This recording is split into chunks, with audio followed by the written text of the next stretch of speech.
Alice. And I'm Ripley. And I'm John. And this is Comicsplaining. The show where we actually have a seasonally appropriate one, unlike that time we had a very spooky St. Patrick's Day.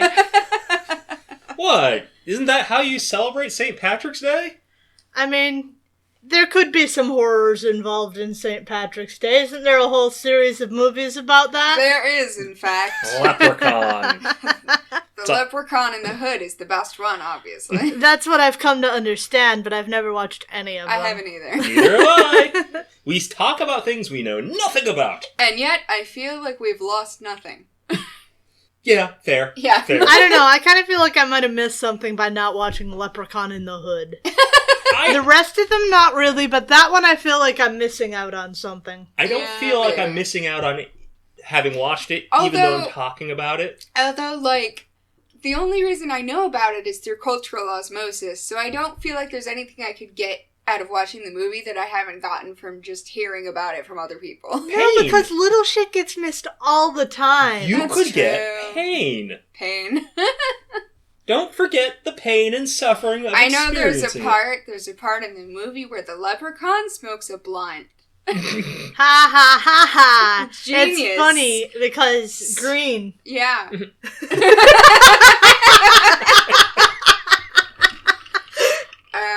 Yeah, so anyway. Okay, you guys don't want to talk about Leprechaun in the Hood. Do you want to tell me what happened last time on X-Men? Holy shit. Oh god, we're gonna be even worse. Yeah, I'm not accepting summaries for 115.5, though you could do them for bonus points. Was last time... No! Days of Future Past. Yep. That's what it was. Seriously, that's where we were? Yes. That's where we were. For a second, I was, gonna start talking about the issue where Kurt went to hell. But I remembered, no. It was Days of Future Past, which was 2 issues long. And that's all insane. all we have to do is say Days of Future Past, and that's the answer. No, I think I'm going to need a little more from you guys than that. Because especially seeing as we're going to call back to this in later. the future! Again. Let's see. And again. In the distant future of 2023... It was 2013. Yeah, it was 2013 or something. The distant future of 2013. The United States of America is a post-apocalyptic nightmare. Ruled by fascists. Fascist robots who hate mutants. And also control breeding and shit, which is fucked up. And, well, if you let people with stinky genes breed, they'll make more mutants. Exactly. Apparently. And, so... just some light eugenics. As we tend to do over here at Marvel. Yeah, it's positive eugenics, not negative eugenics. I mean, I don't think it is positive I don't think it is. The horrifying... It's specifically for the purposes of genocide. No, the scary part is such a thing called positive eugenics. Yes. Yeah. That's the worst part about it. So... pretty much all the superheroes are dead, including most of the X-Men, except for a few. Yep. Which was Kitty, Piotr, Logan, Storm, Magneto, and Franklin Richards, and his Rachel. girlfriend Rachel. His girlfriend Rachel. His Put girlfriend a pin in that one. Oh, Rachel. boy. Girlfriend Rachel. And speaking You put a pin in both of those, actually. And speaking of girlfriends, let's not forget. Oh yeah, that Piotr and Kitty were married. Yeah. But I have some implied dead children, which is devastating. That's yeah. Yikes. So, yeah. And because it's in the distant future of 2013, they're all old and stuff. They'll be in the actual year 2013. So they have this whole plan to basically send Kitty's consciousness into the past to the point where the post-apocalyptic future began, so that they can prevent it from happening. Isn't it convenient that they know exactly when it starts? It is. The exact pivotal moment was when Senator Kelly... Yep, you got it. Got assassinated by the Brotherhood of Evil Mutants. Shockingly, they did not pick up that evil mutants, probably not a great line to lead with. They didn't pick up on the idea that evil mutants assassinating a political figure who hates mutants might be a bad idea. Right, might be a bad look. Although, considering this is a far leftist group, I don't know, this sounds kind of like standard leftist drama these days. So, I don't actually know if they would have been... If the tone deafness... Is that what happened when the X-Men showed up? It was leftist infighting? Yes. It has always been leftist infighting. Don't you understand what the X-Men is about? Honestly, it really kind of has been, hasn't it? Yes, whenever the X-Men fight the Brotherhood of Evil Mutants, it's leftist infighting. That's all this is. So Kitty was possessed by her future self, basically, who told the X-Men about the whole thing, and they went to Washington, D.C. to prevent that from happening. And Professor X was conveniently already there, because they were having, like, a committee or something. Yeah, they were having a Senate hearing on mutants. You know, just like they did about video games in the 90s. Yeah. Two equally significant things. Yes. And then when the X-Men showed up, he was like, oh shit, something's going down. Basically. And then the Brotherhood showed up. And the Brotherhood now is led by Mystique, who we finally met. Yep. And also her totally platonic gal pal, Destiny. Gal pals, they're gal Her gal pal, who she lives with in a committed friendship and raised children with. Normal things. Yeah, we don't know about this. They don't have children. What are you talking about? Oh, I'm sorry. I don't know what I'm saying. I'm delusional. That's true. You are speaking of future events. You know nothing about them. Also, there's Blob. He's there. He's kind of a sexist pig. Kind of. Isn't it just me, or did he get worse? Maybe we just haven't seen him in a while. I don't know. He's been kind of terrible right along. Yeah, he's pretty awful. Maybe his breed of worse has changed. Maybe it's just gotten a little more easy to relate to the world. He's more recognizable. Yeah. Yeah. Back when Stan was writing him, I don't think his idea of what a sexist pig was quite different. Was as recognizable in the real world versus Chris. Hey, nobody's gonna smack a dame around. Yeah. There was also Pyro, whose name is self-evident. He really likes water. Yes, he does. He drinks it all the time. And also Avalanche, whose name is far less self-evident. Does things that we can't describe. Earthquake Man, except not specifically the ground. He can do it to anything. No, see, because in the distant future, we're going to meet someone that we are probably not going to meet named Quake, who actually is sort of an earthquake person. Is much more of an earthquake person than Look, we've got Avalanche. Earthquake people all over the place. Sure. We don't need just the one. They're not special. I think that was it. Was there another one? I thought there was. Now that I feel like there's another one, but I cannot. Now I've completely remember what it was. Oh my god! Now I'm lost. Am I imagining an extra brother of evil mutants? Maybe, but if so, let's say Mystique, Destiny, Blob, Pyro, Avalanche. That's 5. I think that sounds. I think enough. That's all. Okay. I don't know why I'm thinking there was another one. Well, hey, I don't think there was. If there's another one, we'll remember it somewhere through this. At some point, eventually. We're Mandela affecting ourselves. My brain may very well be inventing that. You sound convincing, though. I don't know. I don't know why. So they showed up and they fought the X-Men and things were happening, and also things were happening in the future, and pretty much everyone died.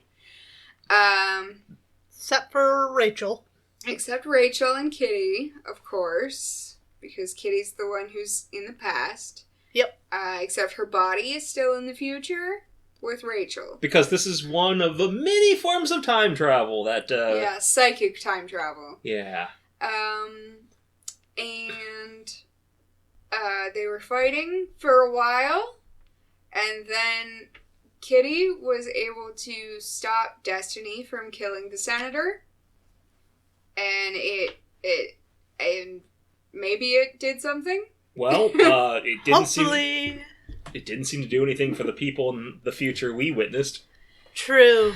But, True. Depending on how time travel works, that doesn't necessarily matter. Time travel, it's branching timelines. Dueling futures! Yeah, so, I could have sworn I've actually read an X-Men thing with dueling futures. Anyone want to try extra points for 115.5? yes, we read a Fantastic Four comic where, the Thing was going to a football game with his girlfriend, and then there was a weirdo on the train tracks, and it was Jamie Madrox, the Multiple Man. That weirdo was Multiple Man. It was Yes, Multiple he Man. was very forgettable. Multiple Man who Multiple Man is Does whatever a multiple man can. just the strangest character. He was born a mutant. Which is rare, but not unheard of. He was born a mutant, and I guess Professor Xavier talked to his parents and convinced them to move to a farm in Kansas. And wear a suit. And got him this weird fucking suit that he wears that keeps his powers in check. Until it didn't.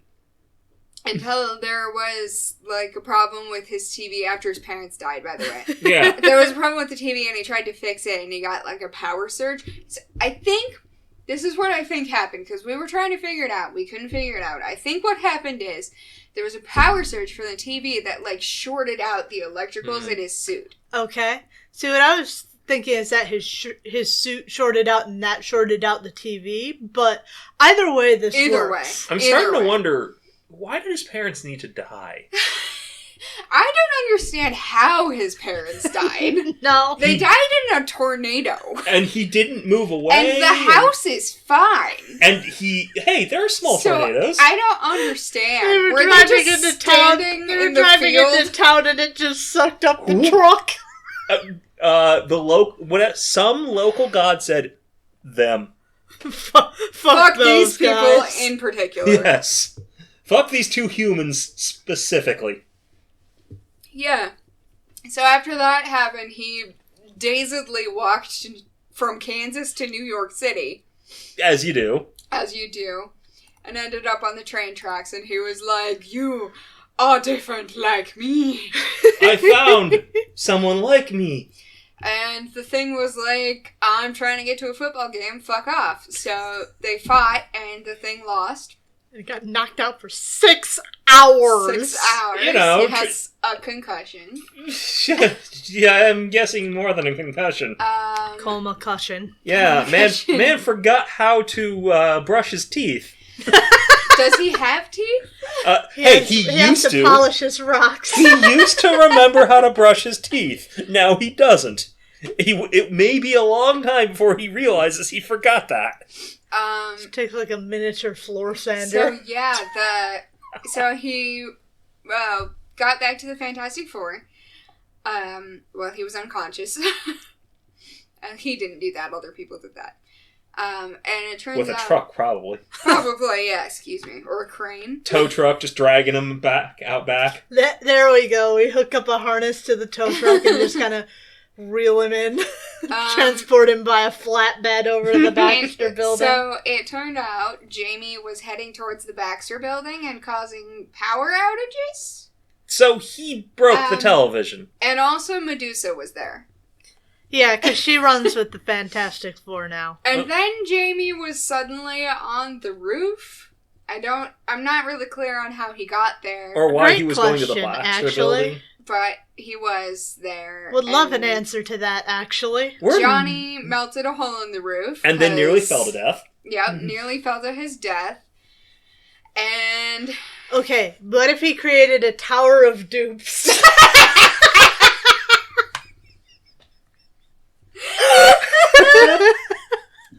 That's incredible.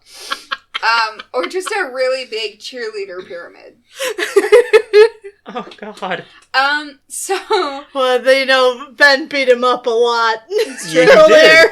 True. Yeah, and in case you don't know, the Multiple Man's power is that every time something hits him, he creates a duplicate. So if you're gonna hit him, make sure he Make sure you don't just hit him. Make sure he gets vaporized. Yeah, basically. So the Fantastic Four were fighting him, and it wasn't going very well. And then Professor X showed up in his helicopter that had a tractor beam, dropped him to his death. Yep. No, the Fantastic Four caught him. He was fine. And he'll never walk again. Wait. And he killed all of Jamie's duplicates. Yeah, it does seem like he did that. And Reed was able to get to the suit and, like... Do something. And Xavier was like, I'll take responsibility for him, and then dropped him off in Scotland. And then he didn't. I wonder if he wiped his mind, too. Well, that seemed plenty traumatic. You don't need that. Yeah. Parents? What parents? You didn't have parents. The other thing we read... the Avengers are hiring! Oh, yes. The Avengers were hiring, so... And they announced that they would be inviting people, all people down to, the local... Football? No, baseball. Yankee Stadium. Yankee Studio, I think you meant. Yankee Studio! The Yankee Studio. Yeah, the Avengers were having open auditions at Yankee Stadium. As you do in your superhero group. As you do, because they weren't having any luck finding new members. And they really tried. They did. They tried everyone. They pestered every single person who had ever been an Avenger at this point. They hit up the whole phone tree. They did. Hawkeye even tried to go to the past. He did. Because apparently when you're desperate, just drag out time travel, why don't you? And then Beast showed up, and he was like, I want to be an Avenger. But first, a dead actor showed up. And a dead actor showed up, but it was Beast. And another one of his terrible human face masks. Yeah. And Beast was like, I want to be an Avenger. And they were like, why? And then the Stranger showed up. And he had a bunch of invisible floating mines that weren't invisible.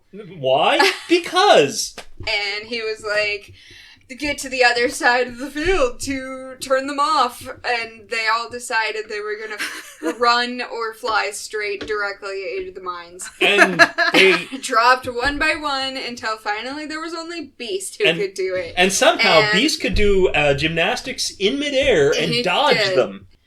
Yeah, and Beast did that, and he turned off the mines, and everything was cool, and then Moondragon and the Stranger had a psychic battle, and then the Stranger was like, deuces, and left. Yep.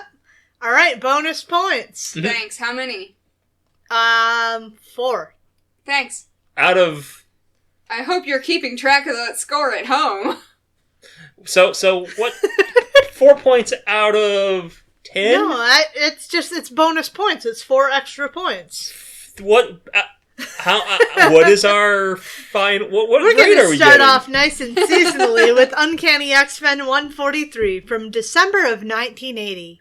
Written by Chris Claremont, penciled by John Byrne, inked by Terry Austin, colored by Glynis Wein, and lettered by Tom Warzachowski. We have a xenomorph on the cover. Made of tree? Okay. A xenomorph Grinch. A trinomorph? I don't know. This looks a little more like it's made of the good kush than it does like a tree.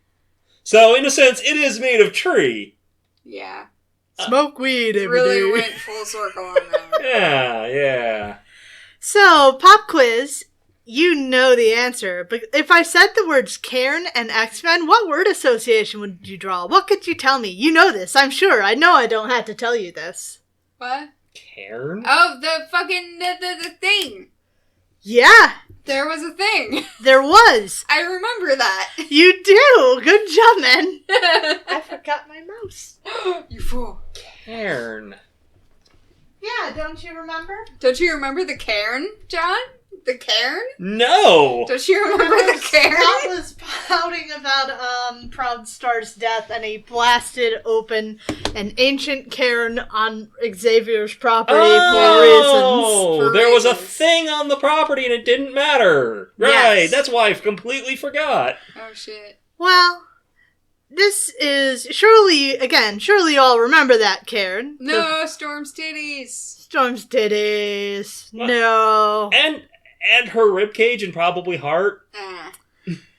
Well, as I was saying, it's like, that was the one full of demons that Scott accidentally blasted open when he was angsting about his failures as a leader and how they may have led to Proudstar's death. Yep. Life and death have moved along since then, and the landscape along with it. But as the seasons change to winter once more, something crawls from the wreckage of the cairn, stepping out onto the snowy landscape. Nearby, some flirty newlyweds are out, illicitly picking up a tree. I think. Tree lot's pretty intense, though, and this does not appear to be a pick-your-own lot. I don't think you can pick your own from, Some rando forest? From probably Xavier's forest. Private property. Now, it's probably not that expensive, but it is a crime. Anyway, the pair are debating if they need a real tree, but Douglas won't hear any of Ellie's protests. It's their first Christmas, after all, as a married couple. Suddenly, she spots something among the trees. Her dear hubby turns to investigate and is nearly instantly gutted by the hungering Ingrai. The young wife barely has time to scream before she follows her husband into the dark. Damn. Christmas shit. Eve. Yeah, Christmas Eve isn't a good enough excuse to get time off of X-Men duties. Of course, I don't think I'd be complaining if I got to learn how to fly the fucking Blackbird at 13. Right. That would have been fucking awesome. Girl don't have a license, but you're letting her fly. Look, I still wouldn't have been cool, but none of the cool kids would have been able to fly a plane, so they could have sucked these nuts. But of course, it may have been fun the first 10 or so times, and it lost a little bit of its luster after that. Ooh. On the other hand, Kitty, this man is so tired of having people shoot his shit out of the sky, so if everybody could learn how to not make this situation even more expensive than it regularly is, that'd be great. Yeah. Redundancies on redundancies. I'm starting to wonder, how expensive is the Blackbird, and who's paying? Is it him? Is it the government? Him. Yeah, it's definitely him. But it feels like It's so expensive. He's got a lot of sources of income, but his whole thing is so expensive that... I just always go with, don't think about it too much, he just has money where his money makes money, and it's fine. Yep. Don't think about it, don't think about it, don't think about it. Anyway, next we're going to teach you not to listen to Google Maps without looking first. That's next on the list. That's a very useful thing to learn in 1980. Downstairs, the X-Men are preparing for their respective nights out, celebrating the holiday. Logan's waifu Mariko has arrived. Oh, God. And now I'm thinking about it, maybe he just likes having a partner be his height instead of taller, and that's why he fell for her. I mean... there's Piotr over there, being like multiple heads taller than he is. Yeah. Being like half a person taller than both of them. Yeah. Anyway, Kurt steals a kiss with a sprig of mistletoe, immediately riling up our surly neighborhood Canadian, who swings at him with his claws for macking on his lady. You know what, Kurt? You're lucky. You're lucky you vamped out of there, because, this would have been a red Christmas, not a green Christmas or a white Christmas. Yep. Luckily for Kurt, he's got friends around, Colossus to hold him in place, and Chucklefuck to actually get through to Logan. Wolverine's appreciative, but mostly just pouts about how he's always gonna have a killer's instincts, and like, bruh, that's not good enough. No, don't kill people in front of your girlfriend, my guy. Especially your friends. Don't kill your friends in general. How about that? Don't kill your friends in general. Don't kill people in front of your girlfriends. And especially don't kill your friends in front of your girlfriend. I mean, it's a bad look, to be fair, yeah. But anyway... While he and Mariko are getting on their way, it seems Kitty takes some inspiration from the attempted murder and holds a sprig of mistletoe over Pyotr's head, snagging a kiss on the cheek. Oh boy. Oh boy. This is fine coming from Kitty because she's a kid. It's completely normal for kids to have crushes on people who are older than them. Uh-huh. Pyotr should know better. Yes. Petey immediately turns the most interesting shade of pink in the cheek, as the rest of the X-Men still around have their fun teasing him. It looks like his face is bruised. It does. Right? It's a wild really color. Strange choice. This makes me think of how, they talked about how the animators on Snow White would use, like, actual blush on the page, and that's why it looks like that. Yeah. They're not used to showing people blush. Well, they still need to take that back to the drawing board, I think. So blush is like a bruise, right? Yeah, basically. Still, it's not long at all until everyone is headed off on their respective Christmas outings, leaving Kitty alone at home. It takes a few seconds for it to register that she is all alone here, but once it does, she feels lonely. She's never spent Hanukkah away from her parents before. And indeed, she makes a beeline for the phone. But at the other end, all the phone does is ring. Almost immediately after the disappointment, though, the phone begins ringing again, and the excited youngster springs back to the table. But once again, her hopes are dashed. You can almost hear the disappointment in her greeting after realizing that it's Scott. You know, I'm still just marveling at the fact that apparently Hanukkah and Christmas are coinciding this year. Hey, it happened a couple years ago, didn't it? It happens, but it's not as common as most people think. Yeah. Summer's heart kind of aches for the kid, though. He's been there, alone on the holidays, during his days holed away in the orphanage. Oof. Kit Kat isn't long on the phone with Psyche, though, and it isn't long at all until he sets the payphone back into its cradle, heading down to the docks at Shark Bay, Florida. Because apparently his solution to his problems is to run away from them and become a sailor. Yeah. Yeah, that tracks, right? Well, yeah. Well, it means traveling, but it also means not going into the air, so no more plane crashes. He will not be involved in more plane crashes this way. Interesting theory we're going with. Anyway, the word is that one Lee Forrester is hiring. So he's found his way here on Christmas Eve. Scathathander, please. Sure. Anyway, he's shocked to learn that Lee is a girl. Oh my god, the oldest fucking trope in the book. Gasp. But luckily, the captain also doesn't have anything better to do on Christmas Eve, so they head down into the cabin to talk. Determined not to think about the holiday blues anymore, Kitty heads into the danger room, programming up a gymnasium to practice in. It's also a pretty strong reminder of how young she is, because part of her resents all the time that has to go into X-Men business. All of her free time is taken up with schoolwork or practice sessions in the danger room, and she's starting to worry about getting all muscular and bulky. Oh boy. But after a while, she remembers the fate of Jean Grey, facing up to the possibility that she could die doing this. Well, hopefully not the way Jean does. Well, hopefully not. Her thoughts are interrupted when the burglar alarm begins to sound.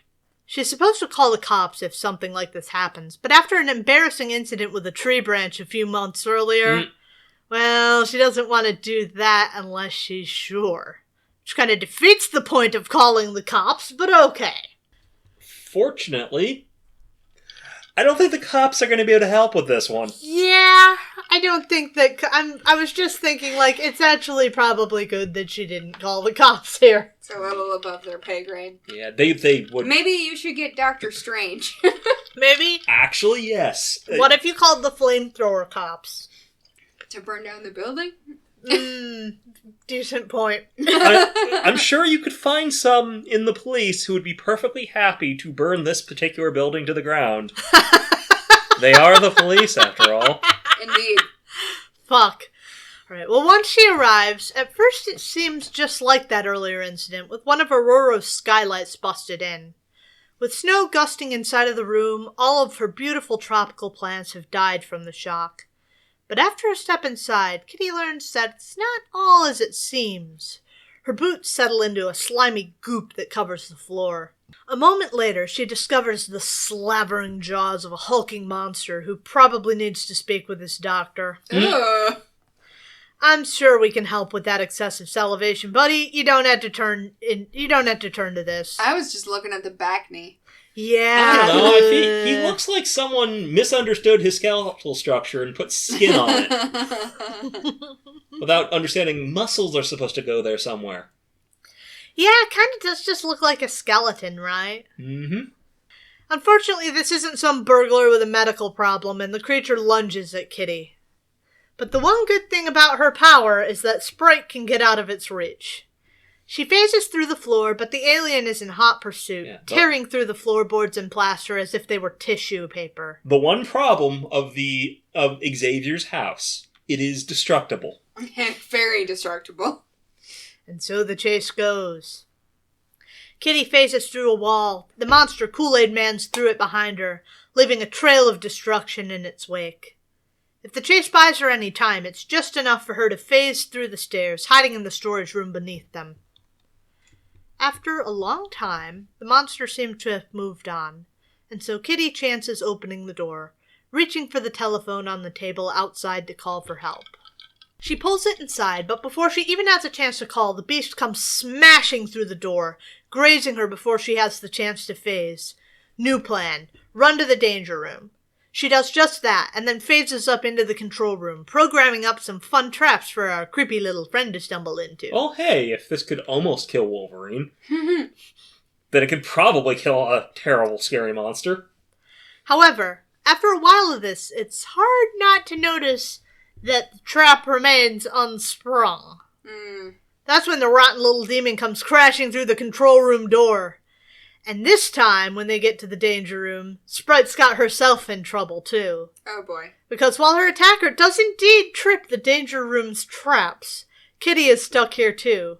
Especially after the monster starts wrecking parts of the room, destroying the safety interlocks.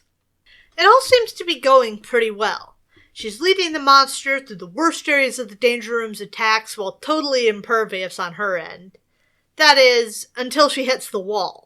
Quite literally. She smashes into some kind of weird force field wall, which I guess Chuck finally found something that can throw her off. I mean, it makes sense that they figure out something. Otherwise, what's the point? Yeah, this isn't really much of a danger room for her. Right. She says that she can phase through it, but it takes a lot of concentration. Yep. The holdup is nearly enough to get her killed, though the kid recovers at the last moment. The alien, too, is briefly hung up by the flaming wreckage of the danger room. Either that or it's some kind of flame trap, I'm not entirely sure. At this point, is there a difference? Exactly. It doesn't matter. It's hung up, and that's enough to give Kitty at least a little bit of a lead again. She makes for the mono card that leads away to the hangar. Of course, it doesn't even make it halfway there before the Ungarai grab the cable connected to it, derailing it. Still, it's a good amount of lead, and she dashes with everything she has in her towards the hangar at the other end of the tunnel.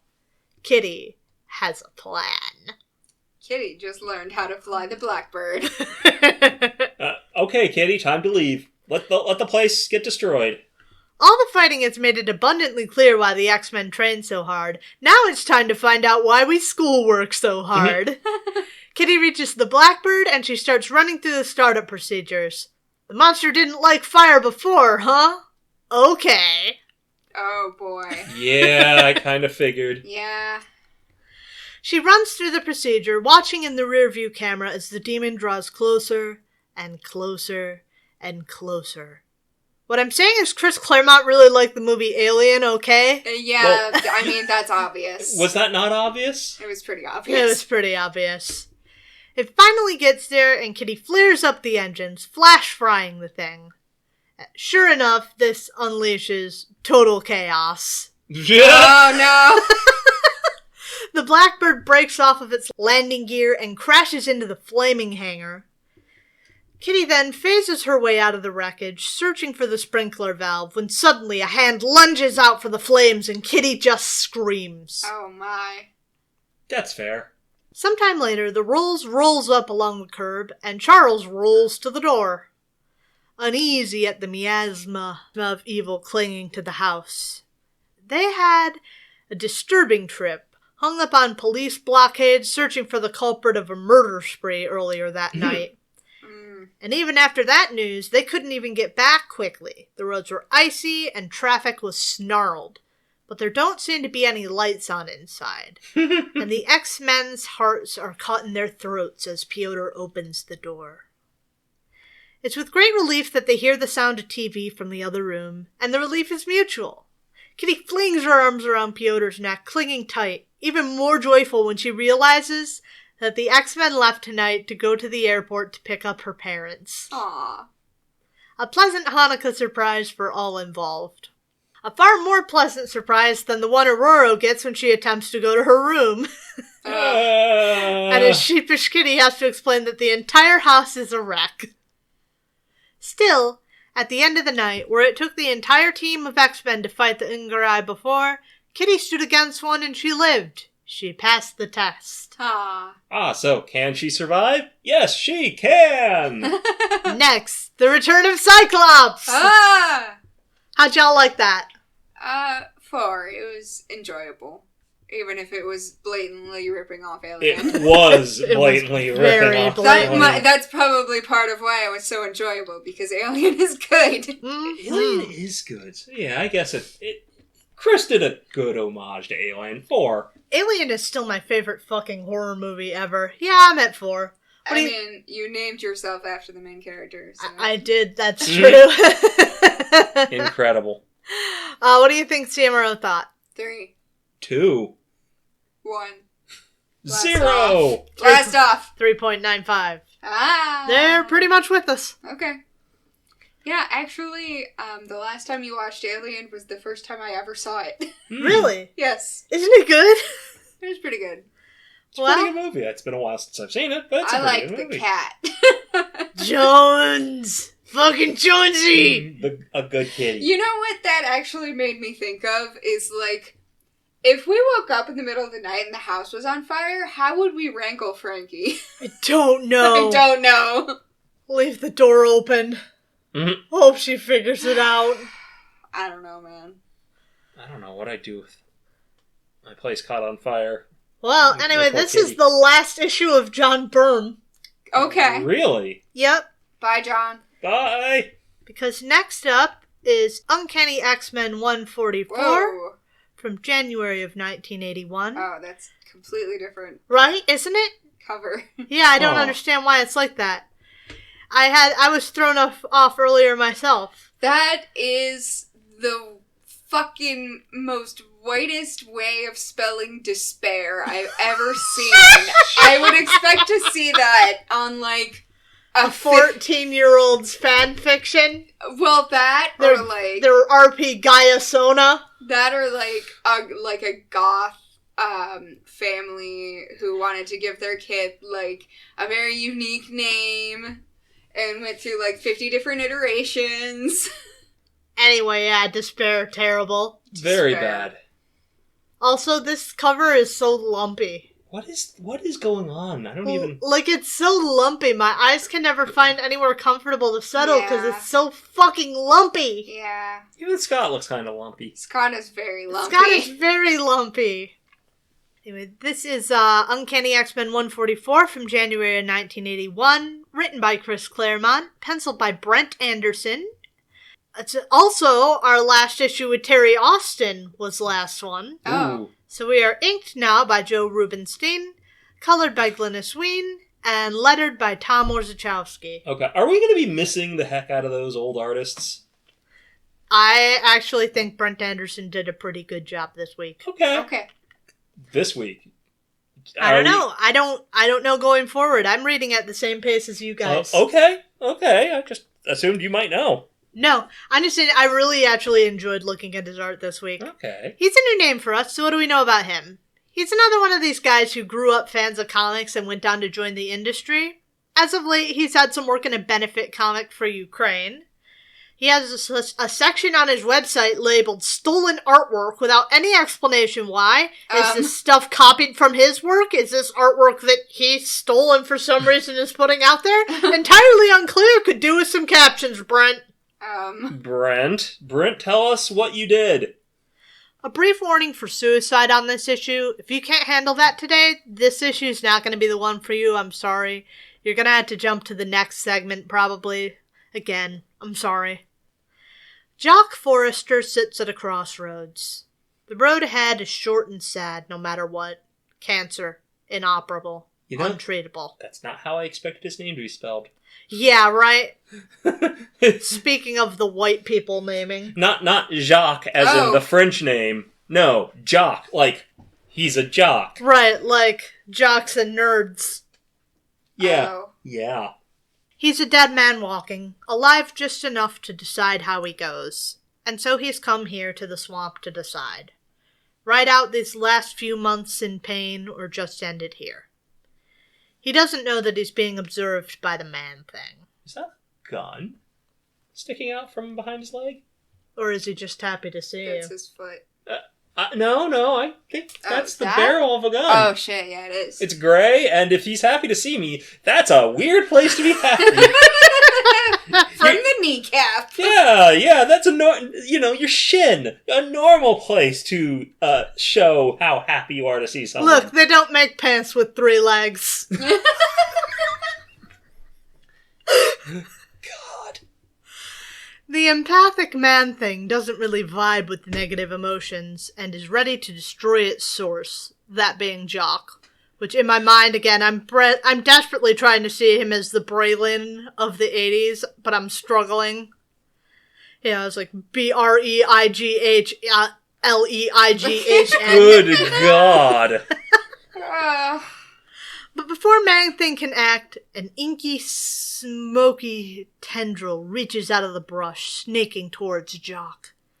He draws his revolver, checking first that it's loaded before lifting it to his head, and then at the direction of an unseen voice, pulls the trigger.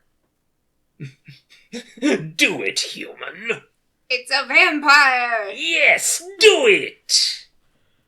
Damn it, I can't think of any other fucking Nicolas Cage vampire quotes.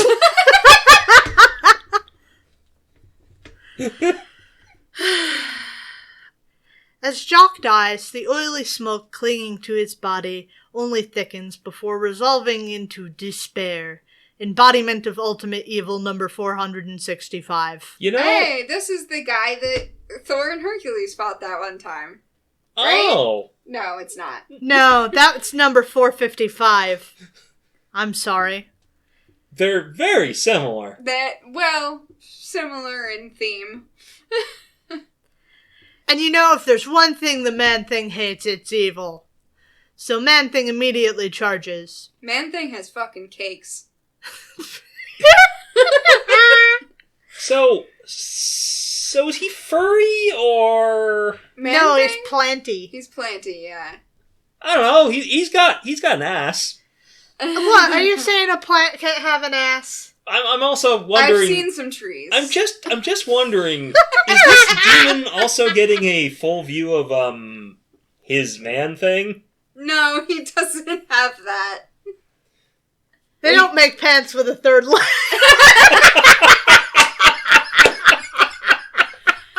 Oh my god. I don't know if that's an accurate description of their beef or not. I know fuck all about Man-Thing, really. One thing I can say is that despite his host not being a biologist, or something, Manny's not the brightest of bulbs. I don't know. My going theory is still, I'm leaning into it because this thing seems happy to see Man-Thing. So since despair can make Man-Thing feel fear, and everything that knows fear burns at Man-Thing's touch, Man-Thing just bursts into flame. Oh no. Well, that was way too convenient. And after his hearty feast, despair then takes the form of Jock Forrester. Speaking of which, considering the story we just read, that name might have rung some bells. As because Jock Forrester is the proud papa of Lee Forrester, who obliviously... He was. Yeah. was the proud papa of Lee Forrester, who now obliviously unloads fish from the hold of the Arcadia after a month away from port. I'm sorry, your father is dead. Yeah, that's happy news to come back to. He committed suicide. We don't know that. There's no way they know that. And then a demon took his form. Right, we don't know what they know. Her crew, too, are hard at work, and one of the deckhands, Paolo, starts pestering Scott Summers about his glasses, unwilling to drop it at just doctor's orders. Instead, requesting to see them, and even making a grab for the glasses. God knows that's the exact kind of thing that's going to set Scott off, and he whirls to snatch Paolo's wrist. Of course, the experienced sailor isn't just going to allow some young pup like Summers to get away with that. And so by the time Elitis catches up with the pair, they've both got their dukes up ready to fucking go. Mm-hmm. Scott looks like he's dressed to serve in World War II. But yeah. Scott looks like Popeye. Think does. It's fucking ridiculous. He's even doing the... See? I think he'd know better than to just box. Maybe he's trying to blend in. Yeah. He's not good at it. No. I mean, weird headwear seems to just be the norm around here. It does, doesn't it? Yeah. Maybe they're having Spirit Day on the boat. Though I am wondering about this guy in the white t-shirt, yellow hat, and purple pants. It's a look. It's the hottest couture in Portland. Is it? Yes. Don't fact check that. Wow, the hottest fashion in 2023. He's so ahead of his time. Yeah, but that's the thing. When you're that ahead of your time, you're out of fashion. Unfortunately. But the captain's back just in time to order the fracas to a stop before it can really begin in earnest. And when they ask why she hired him, she's like, 'cause y'all are ugly and a girl would like some nice scenery from time to time.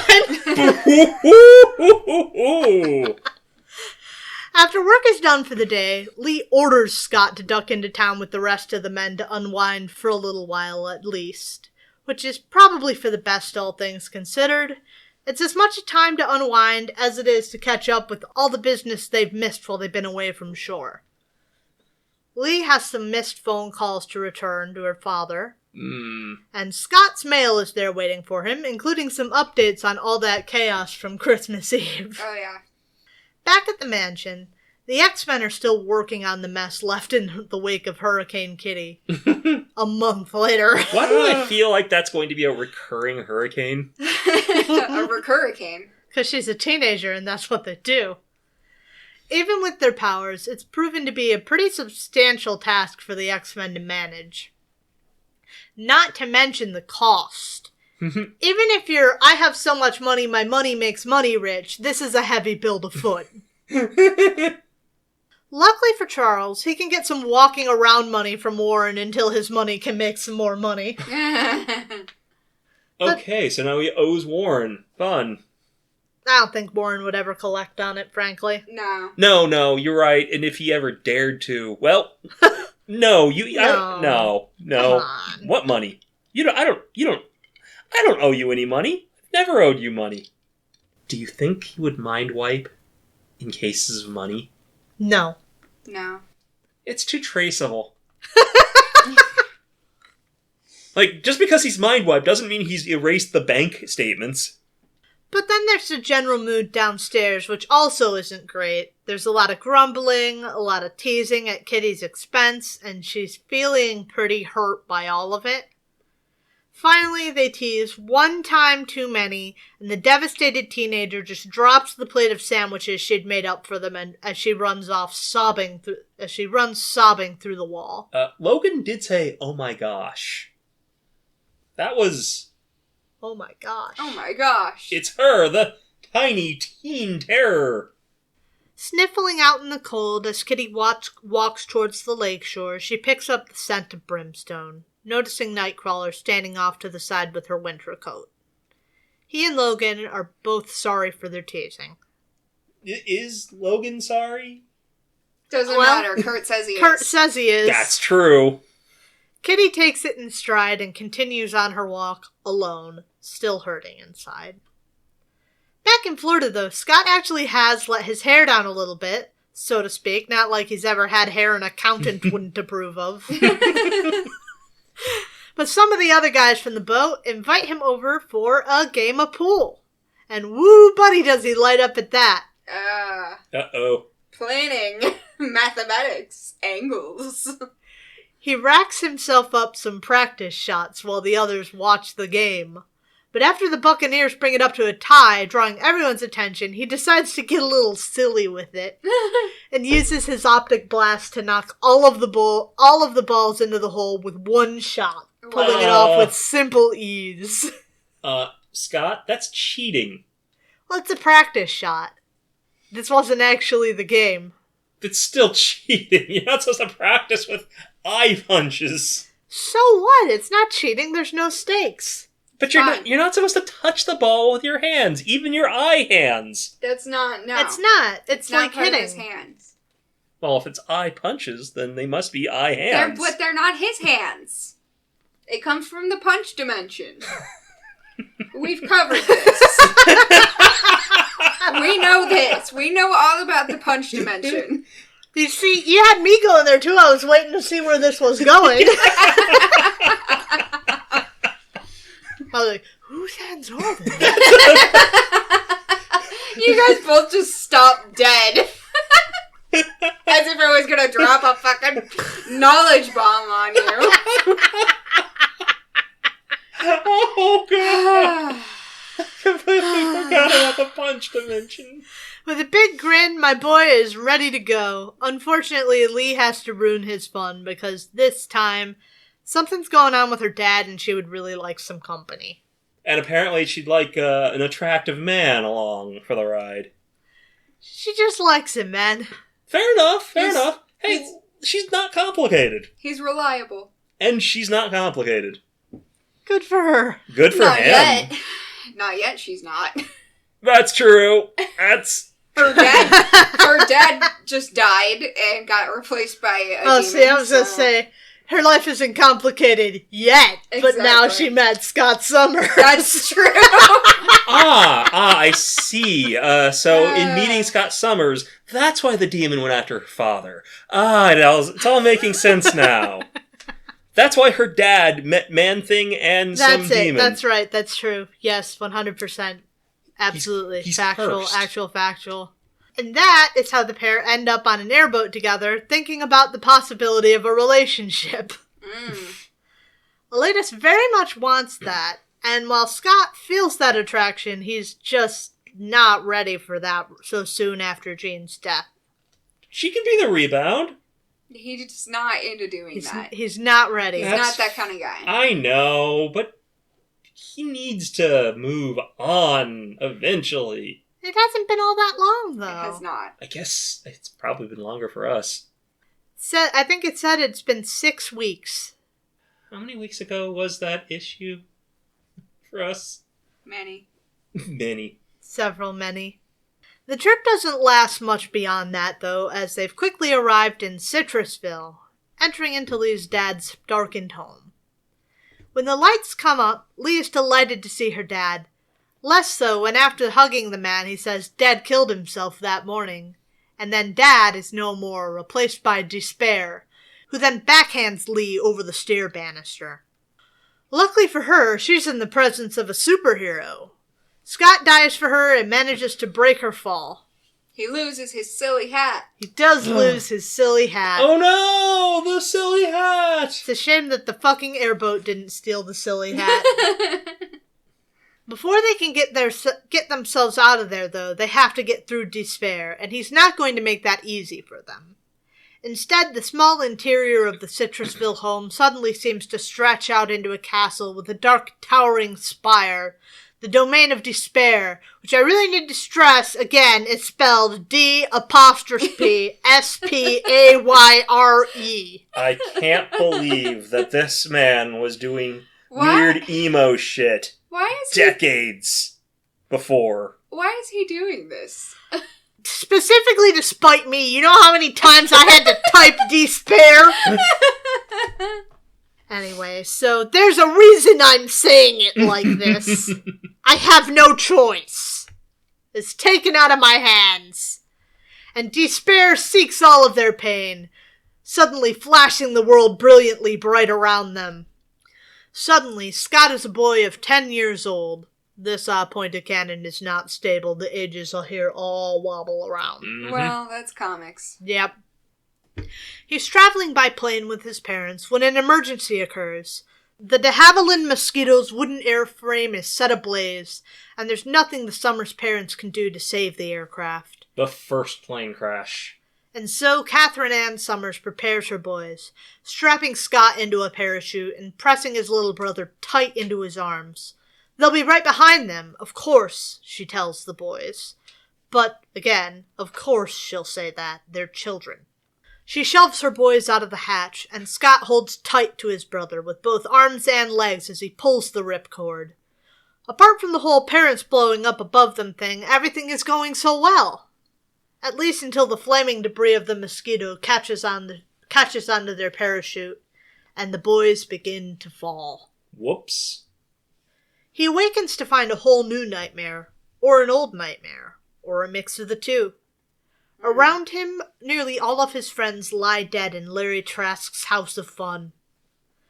But his brother is still there, cradling the body of his dead girlfriend. Suddenly come the returning clanking thuds of robotic feet approaching. The Sentinels return. When they crash through the wall, they're not the Sentinels we know. Instead, they wear the guise of the new X-Men, but the Summers brothers don't hold back. To great effect. Huh. Wolverine and Storm are cut in two with one sweep of Cyp's optic blasts, and Havoc knocks Nightcrawler out of the air, but he doesn't see Colossus taking aim behind him. He doesn't realize until it's too late. Cyclops blasts Colossus, but it's already over. Still, something just doesn't seem right. They hadn't even met the new X-Men at the point they fought Larry Trask. Something's wrong here. Perhaps, Scott's newly reanimated brother suggests, he's just lost his mind. But then again, maybe not. Maybe he really destroyed his friends by destroying those Sentinels. Maybe it really is real. That suggestion's even worse. And the X-Men too rise from the dead, advancing on Scott to tear him to shreds. Scott, come on. You know better than to think that would have killed Logan. Well, that was Robo-Logan, though. That's different. Robogan. He lives through the agony of that, only to find himself on a familiar New Mexico butte, overlooking the gorgeous landscape and the even more gorgeous Jean Grey. Here to steal this week-long moment with him. But not if he doesn't put a ring on it. Of course, he did propose, so Scott is very on board with this. But as they walk down the aisle, they walk through an evolution from Jean Grey to Marvel Girl to Phoenix to the Black Queen to Dark Phoenix. And now that they stand at the altar, Dark Phoenix demands to know... Oh, look. Sorry. Isn't it fucking great? That dress is fantastic. Dark I Phoenix want that wedding dress gown. in the worst way. I love that. I've never seen anyone talk about or show or draw that before. It is awesome. It's really my good. favorite Dark Phoenix look on anybody. Yeah, fair. Someone in the future remember this. I'm gonna draw that. Are you kidding me? Dark Phoenix demands to know which of them he loves the most, and his answer is that he loves her. And so Charles weds the two of them, but rather than drawing back Jean's veil, she lifts his visor, just wanting to see his eyes. And as in his memory, he does open his eyes for her, but this time she can't hold them back. This time, his optic blast smashed through her, and he's left with only the battered wreckage of her body. I mean, you are skipping the part where where people got introduced to micro fetishism.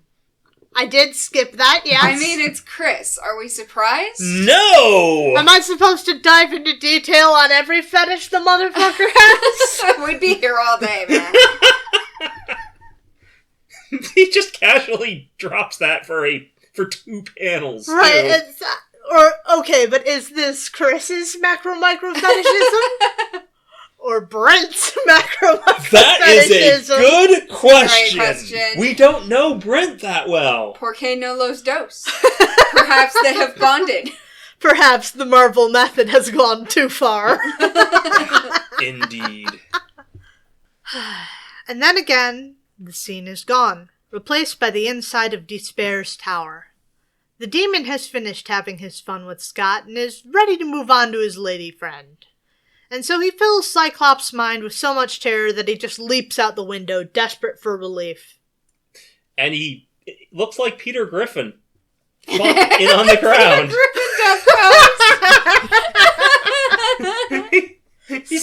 Scott Summers confirmed dead in Miami. Is he okay? Yeah, but he died.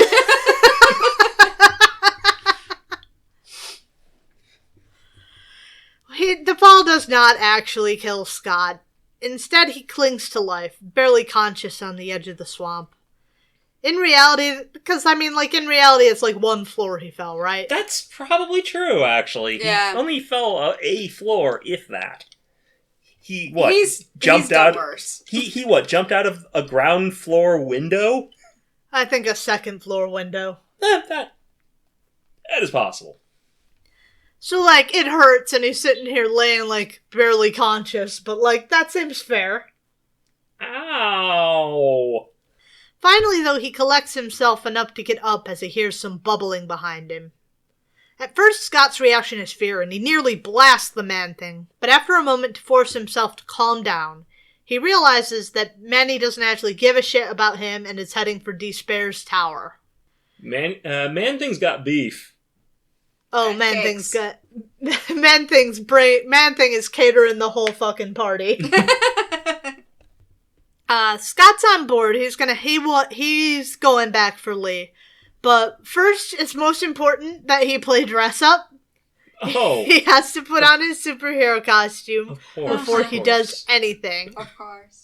Which he conveniently happened to bring with him in his duffel bag for reasons. So what you're telling me... He just can't leave it behind. He can't help himself. He brought it with him on the boat. It's in character. It is, but you're telling me that this whole time he's been hiding a supersuit. Yes.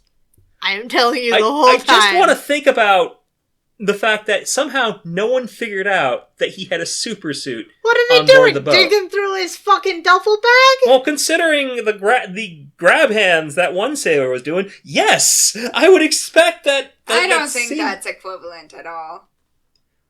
Someone wanted to learn. Someone would want to learn more about this weirdo. Maybe eventually, but I don't think they would have gotten to that point. They were busy catching fish. Yeah. 24/7. Yes. It's a fishing boat. They do nothing but catch fish. It's true. It's just a collection of dads. Yeah. And Scott, who is like a teenage dad. It's a bunch of dads and Scott in his khakis and polo shirt. He is a dad, even if he doesn't have any kids. Yet. Well, he's been out here herding cats. He's used to it. Mm-hmm. Anyway, Lee screams and Scott starts putting on his boots a little bit faster.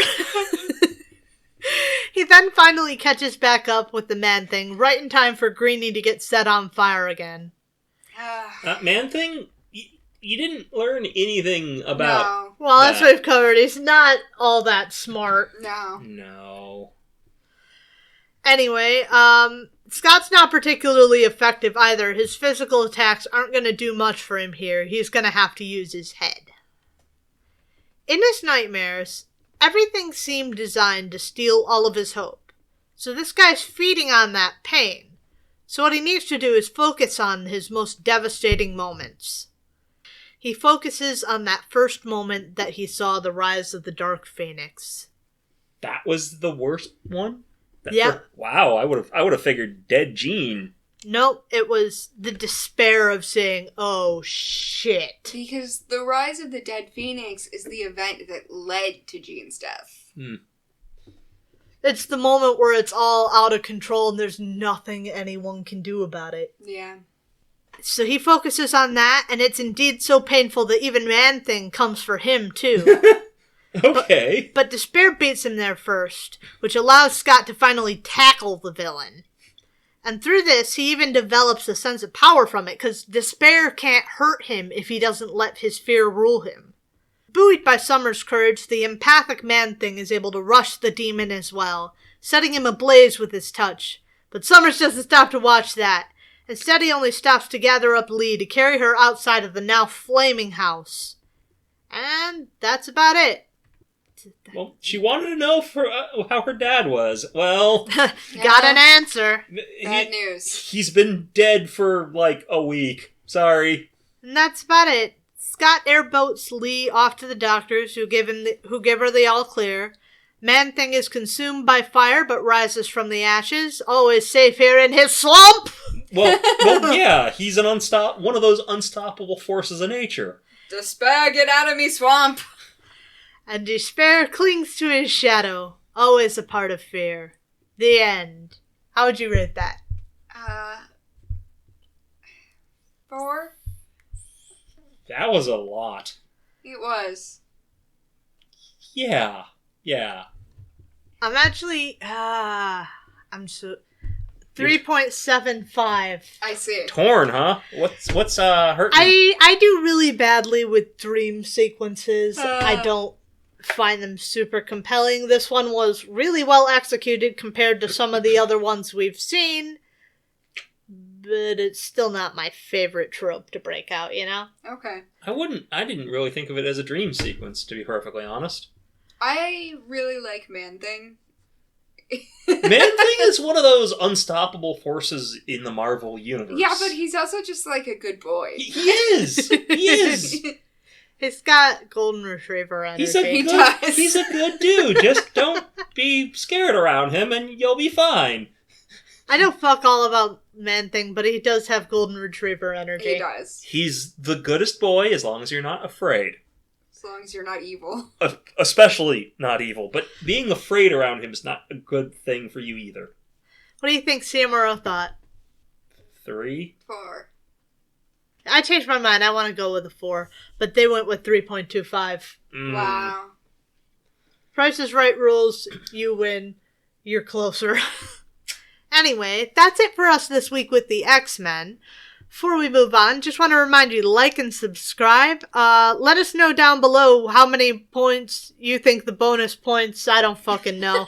What are they out of? Like, what is our total score? I don't know. I keep giving points for things, and nobody knows on what scale, and I'm just kind of gliding by on that. I don't even remember any instance of you giving points before today. That's fair. Neither do I. I gave bingo points. Oh, that's true. But what do those count towards? You can redeem them if you collect 15,000 of them for one of those pencil erasers. How many do I have? How nice are the pencil erasers? 36? You just made that up. Yeah, I did. Did you realize that by YouTube body language hacking me? Yes. I'm a body language expert. But more importantly, how nice are the pencil erasers? We need to see them. They need to be shown to us. They're the crappy plasticky ones. No! But they look cute, 'cause they're like the ones that have characters, but they erase like shit. Okay, I mean... Pros, cons. Like, subscribe, hit the bell button if you don't mind. If you want to throw us a few bucks, we're over on Coffee. Join our Discord, it's in the link. Other than that, let's get back to the show. It's Thor time. Thor time. It feels like so long since we had Thor time. It's almost as if it has been so long since we had Thor time. It's been a minute. Can you guys tell me what happened last time? I will not blame you if you can't. I remember the suicide monster. Uh-huh. Was Hercules there? Yes. Yeah. So people were killing themselves, and then... Oh god, wow. This issue, we really... Yeah. Oh boy. We're going through it, man. So people were killing themselves, and it was because fear. Right. The fear monster. Fear was in the sewer. Yeah. And it was also intangible. Fear was in the sewer. And it also lives inside all of us. Right. And Hercules threw a perfect circle of street out into the middle of the Hudson. Yes. And that's about all I really... And then what happened to Jane? Jane was in the hospital. Yeah, Jane was in the hospital because she was one of the many people who tried to kill themselves because of fear. Because of fear. It's terminal. There's no saving Jane. Jane's gonna die. In a week, specifically. Specifically. And here I thought she was supposed to get cancer in the distant future. That happens later. Yeah, no, I know that, but... No, she's gonna die here now. Sorry. And then come back and then get cancer. Damn it. Then die again. Uh-huh. Damn it! Yeah, and then... I don't remember the second part. I remember the freak, or not the freak. No, it wasn't the freak. It wasn't the freak. It was like the dollar store. And the freak is already not good. Okay, so knockoff Miss Cleo was trying to hustle some people out of their money with her son. Yep. Who would channel, air quotes, channel the spirit of the deceased. Yeah, which is fake psychic in a world with real psychics. It's a wild thing to have fake psychics in a world with real ghosts and real psychics. I think it tracks. And then, more so, and honestly.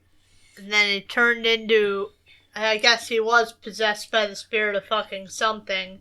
A caveman. Yeah, a caveman. Archon, first and strongest man. That's right, Archon, first and strongest man. Okay. Sure he is. Yeah. Sure he is.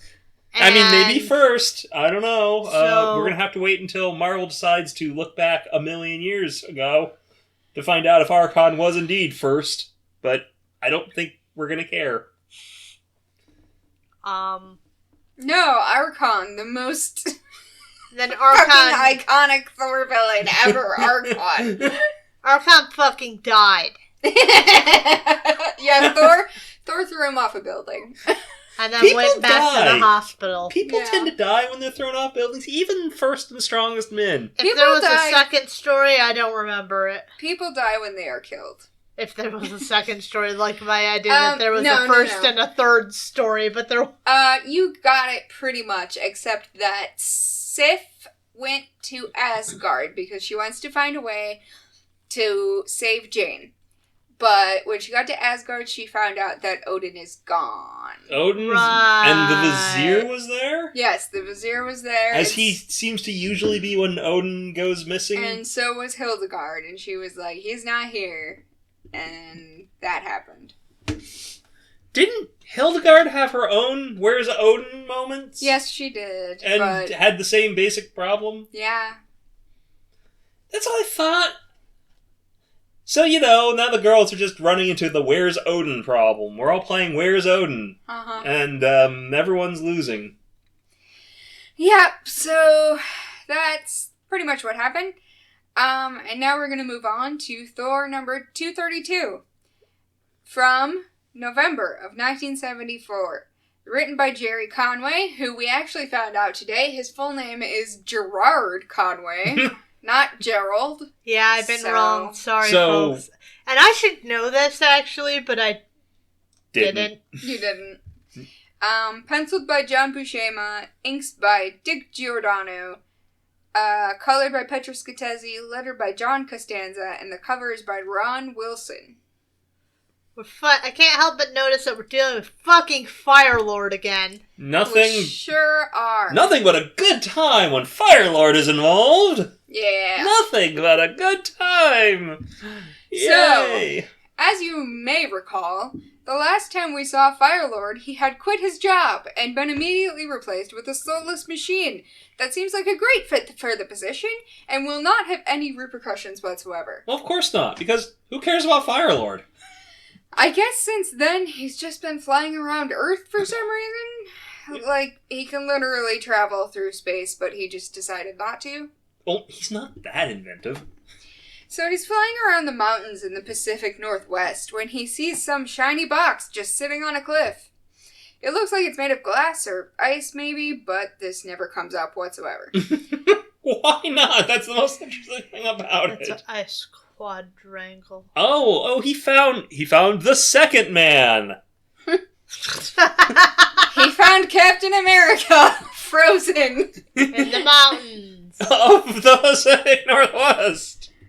Being the genius that he is, Firelord sets down and decides to just walk into the random glowing cube. To his surprise, this transports him to a strange dimension. Why does he stick his arm into it? Because he's a moron. Because he's an idiot. That's fair. I knew the answer to that. I already called him an idiot. And then I asked a dumb question about why he would do it. About his idiocy. Yes. So Ask stupid questions, get stupid answers. He's transported to a strange dimension with floating walkways and seemingly random geography. Above him stands a villain in shadow, but who could it be? I wonder. Their face is colored with shadow. There's no way to tell. I wonder who that with the cool round horns could be. Yeah, this page is really nice. It is. It is actually very cool, even if I'm not on board with how Firelord's been drawn. He's fine. It's very psychedelic. It is. There almost looks like there's another person in the further background. Kind of. The shadowy figure, who we don't know anything about, says that Firelord is going to help them with something. The shadowy figure in green and gold with horns. Mm-hmm. We don't know who it is. We don't know who they are. No. The Big FL isn't so hot on working with strangers who are impossible to identify, but the caped figure declares that he will participate or die. So I guess that settles it. And Firelord just assumes that he will die otherwise, so, okay, sure. Meanwhile, Thor is returning to the hospital with a package in hand. He climbs in the window of what appears to be a radiologist who is treating some x-rays, which I think is a process that you can't have any light for, like old film cameras. I don't know enough about radiology to be able to I don't know. say otherwise, but that might be true, although it could be completely different. Could be. I don't know. Thor hands over his box, which apparently contains a bunch of rare and experimental medicines that he borrowed from a military base and wants this rando doctor to use on Jane. Now hold on, Thor. You're a doctor. You know how this works. You know that this man doesn't really have He's not a doctor. Do you think he's stopped to change into Don at all through this? Don is him. Well, yeah, he has access to Don's memories. Well, yes, he does, but he doesn't have access to Don's thought processes. I suppose. But, so Don might actually have some reasonable sense about this, where Thor's just like, here are these military slides! I have some concerns about this. Mm-hmm. First of all, who is this doctor? Is he qualified to do this? Dr. Feelgood. Is he even treating Jane? Or does he have nothing to do with this? He's doing x-ray shit, which leads me to believe that he has nothing to do with this. What are the medicines? Why does Thor think random medicines are going to help? Why doesn't Thor just turn into Donald Blake and do surgery and fix everything like he always does? Well, because apparently this isn't a surgical problem. I guess. She's lost the will to live. Oh, God. She's got Padme disease. She got Padmitis. The doctor agrees to do this, which seems like a decision that is ripe for a medical malpractice lawsuit. I wonder what the malpractice bills are around here. Because they have to get insurance for that kind of thing. Of course. Hours later, he returns and tells Thor that he tried all the medicines and none of them worked. I tried every medicine. None of one worked. Not how medicine works. I don't think Jerry knows how medicine works. No, Jerry does not know how medicine works. I like this panel of Thor's half of his face. I like this. That one? Yeah. The middle panel, directly in the middle of the page. It's looking a little bit rough. Rather fond of the sad, handsome boy face. I like his grimace. Thor goes to Jane, who is awake now, and she weakly calls to him. Elsewhere, Hildegard is explaining to Sif that Odin is missing and therefore cannot help her. Sif is upset about this because she hates to see Thor suffer even if it's over another woman. But Hildy casually name-drops something called the Rune Staff of Camotharn, which I guess everyone knows about and is also the exact same thing that they need. To save Jane? Yeah. Huh. Sif immediately teleports away, leaving Hildy and Seth to shrug at each other. Wow, great idea, thanks! You're not gonna, ask her to come? No. No Hildegard? Sif is being useful again. Yeah. That's weird. I'm not used to that. While everything has been going on with Jane, it seems that Hercules and Krista have been availing themselves of Tony's hospitality.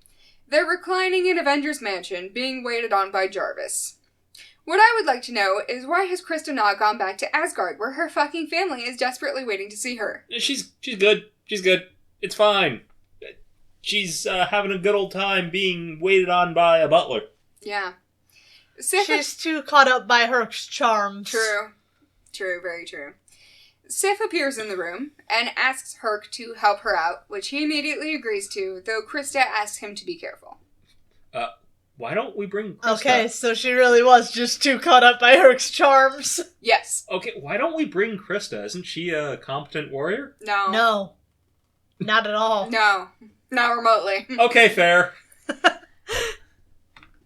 Elsewhere in New York, Thor broods on a rooftop as night falls, which you can totally tell from the coloring, as always. Oh my god. I love day shot. I love night shot. I love night day. I can't tell if it's day shot for night, night shot for day, or what. Who cares? We know what you're talking about. A cloak of darkness that we cannot see.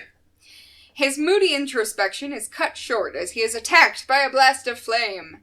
He looks up to find Firelord flying toward him, and being that he's on a hair trigger right now, he is immediately ready to throw down. I mean, let the battle be joined! The Thunder God throws Mjolnir, hitting the former herald in the jaw. Firelord comes back with a kick, knocking Thor off his perch. He slams the hammer into the side of the building to catch himself, and the two continue to fight their way down to the ground, where some cops desperately try to establish a perimeter. Well, hey, at least they're not, just shooting at random. I hope that guy was paid up on his superhero insurance.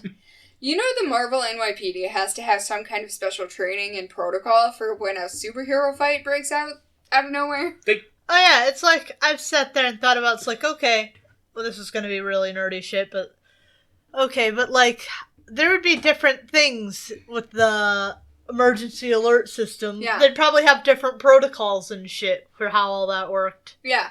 Of course, this is the NYPD that has branches in other cities. In the real world. So Firelord lands and bafflingly says that he came in friendship and Thor attacked him. But Thor correctly points out that is not what happened, as he punches Firelord into some cars. I hope those guys are paid up on their superhero insurance. I doubt it. You're right, that's an act of God. Exactly, and nothing covers act of God. FL swipes at a building, knocking some masonry down on the Asgardian, and for some reason he thinks that did the trick, as he laments that he didn't intend for shit to go down this way. Good grief.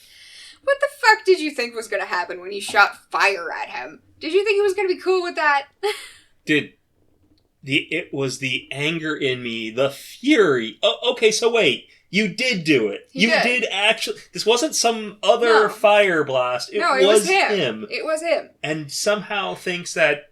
So it was a friendly fire blast? Yeah. Was he happy to see him? Is that what he does when he's happy to see you? He throws fire at you? Yes. Let's take this back here a little bit.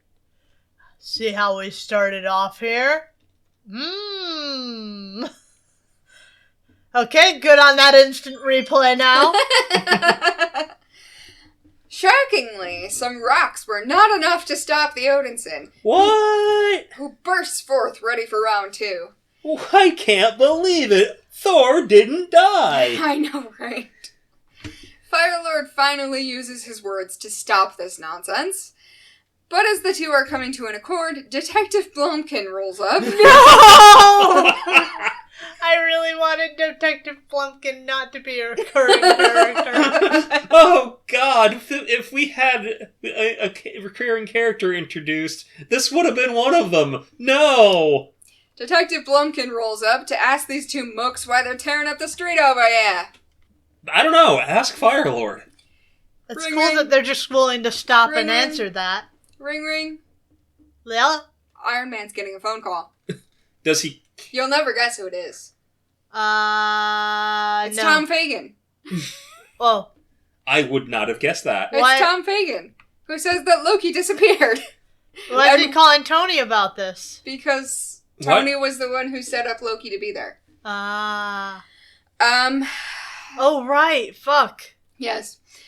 He says that Loki has disappeared and was replaced with some kid named Bunker, who had apparently been living there as Loki for some time before he suddenly came to his senses this morning. Like, not only did he look like Loki and wore Loki's clothes, he also thought he was Loki, apparently. Loki, what did you do to this guy named Bunker? Apparently he's been missing since he fell asleep at last year's Halloween party. I came to my senses and realized that I don't look like Loki. And now the cops are investigating Tom for kidnapping. So hold on. They've been looking for him since last year's Halloween party. Yeah. And he's just been there. Yeah. As Loki. Yeah. Normal! Very normal. Tony assures Tom that the Avengers will smooth things over with the fuzz. Just before a ceiling vent opens and Thor drops in. Okay, wait. I'm very confused about the logistics of all this. What? So this kid went missing at the Halloween party. Yeah? But when they met up with... For Thor and Tony or whatever to It was leave at the Loki...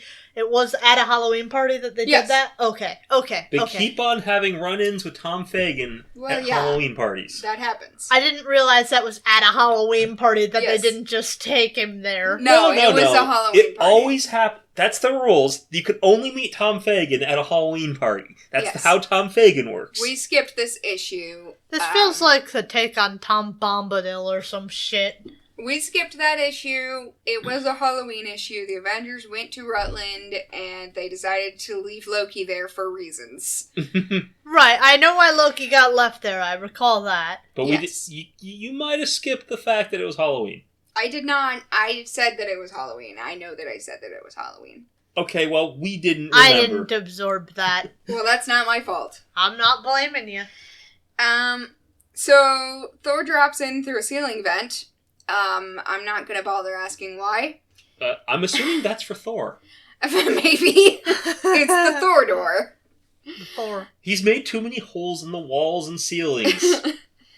Jarvis is getting very sick of vacuuming up plaster. Yeah, man doesn't respect walls or he doesn't respect doors or any kind of external space. Everyone settles in to listen to Firelord explain what happened to him in the glowing cube.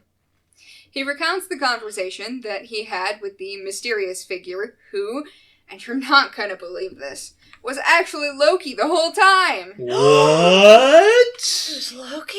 It's such a twist. What a twist! They were so well hidden and concealed, we would never figure it out if they didn't tell us. Holy text wall, Batman. Yeah. There's so much. So, I guess that when the evil eye beamed Dormammu's essence into Loki's face at the end of Avengers vs. Defenders, the two villains actually combined like Voltron to become an even stronger, crazier baddie. So, Super Loki then. Yes. They are still generically insane, but in an evil way. And is Super Loki. So they acted dumb and helpless until they could slip away to enact a new plot, yada yada yada. They then sent Firelord back to Earth, where he immediately went to find Thor to tell him about this encounter, and I guess that was the plan. Wait. That brings us up to date. Yep. That's a weird plan. It is. I hate Firelord's face. Just in general. Yeah. Mostly there, but yeah. Hearing this, Thor really doesn't know what to do. Iron Man finds it obvious. They have to go fight Loki before they attack. Right. Do they? It seems like Loki's just off in whatever weird, wacky dimension. Nah, I think having Loki and Dormammu just bound together is probably a bad idea. In unholy matrimony. Yeah. An eternity of sin. You need to get... Look. This is the wrong devil. Loki, we're not doing this again. Loki is... If we do it again, I'm deleting it. Thor's heart and mind are still devoted to Jane Foster, wasting away at the hospital, and the little time he has left to be with her. In the last panel, he trudges away, and I guess it's supposed to be vague what he's doing, but we all know he's going to fight Loki. There's no way he ignores it. So, what do you guys think of this one? Nothing happened. Yeah. Yeah, That's very true. little about half of this... Okay, about a third was backstory for a thing that happened off-screen earlier in the issue. Yep. I'm gonna give it more stars than it deserves and say 3. Okay. I was going to give it a solid 2. There's little things I like. I like seeing some of this stuff that's actually happening behind the scenes. It just would be nice if it was paired with something that actually was happening. Okay. So, we're going to continue with Thor number 233 from December of 1974. Written by Jerry Conway, penciled by John Buscema, inked by Chick Stone, colored by Petrus Scatesi, lettered by Artie Simek, and covered by Gil Kane. Deep in the strangeness of the dark dimension, Loki revels in their plot. And I just want to read this monologue because it honestly feels like something a Shakespearean villain would deliver, and I love it. The time has come for war, my brother. I have always had the will, and now I have the power. Before this day is out, my eternal dream will find final form. Loki will rule over all. Thor will lie in chains, and the greatest triumph of all will be mine. You cannot imagine the joy which is mine, O brother. The exquisite taste of victory in anticipation. A pleasure which surpasses even the most decadent fantasies of the most degenerate hedonist. Ah, my brother. Almost I would like to postpone the act, so that I could continue to delight in the planning. But as ever, Loki is a god of action. No longer will I muse on the twisting of fate which gave me the power I have always needed. No longer will I praise the moment when Dormammu passed through me. Adding a portion of his immeasurable strength to my own. Rather, I will summon forth the energies which are mine to command, and with them, journey hence to Asgard. His other devil wannabe boyfriend is just going to be so jealous. True. There's going to be drama at the next devil meeting.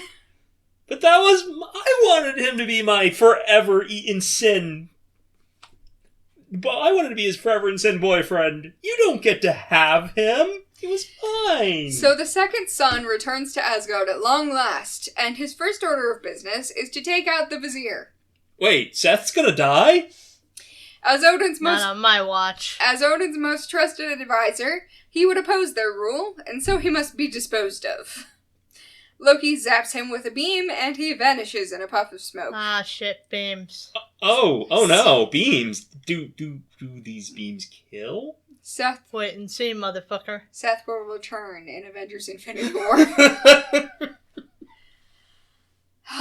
My throat was feeling fine before we started recording, but since I've been talking a lot, it's starting to feel weird. So if my voice is coming out weird, that's why. I had a feeling your voice might be I know back we're in going eventually. late, but if you need to, at the end of this issue, take a short break, we could do that. Give No, yourself a I'm minute. fine. I'm fine. I just know it's sounding a little weird to me, so I just wanted to explain for the listeners.